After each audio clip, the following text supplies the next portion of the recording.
બહુ લાંબા ટાઈમ પછી ધીમે ધીમે જે માતાજીના શરણોમાં જે આવતું દોન છે એ પણ આ કરતા સરકારના કરતા મારફતે ક્યાંક ને ક્યાંક મોટે ભાગે ભ્રષ્ટાચાર કરવામાં આવ્યો। એના અનુસંધાને કોંગ્રેસ પક્ષ વતી કોંગ્રેસના અહીંયા સ્થાનિક ધારાસભ્ય તરીકે આ લોકો જે કરતા હતા સરકારના જે મોનિતા છે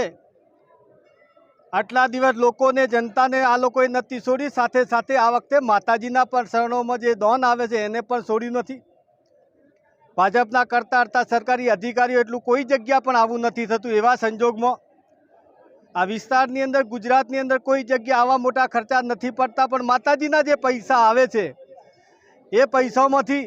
એ ચાનો ખર્ચો જો 700 જો થતા હોય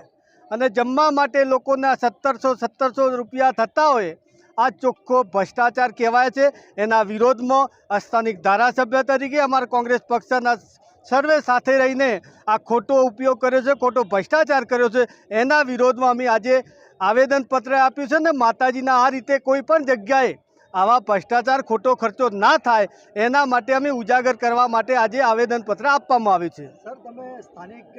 એમએલએ છો તો 11 વર્ષમાં આપે કેટલા ઓડિટના રિપોર્ટ ચેક કર્યા છે ખરા અંબાજી દેવસ્થાન ટ્રસ્ટના? સાચી વાત તો એ છે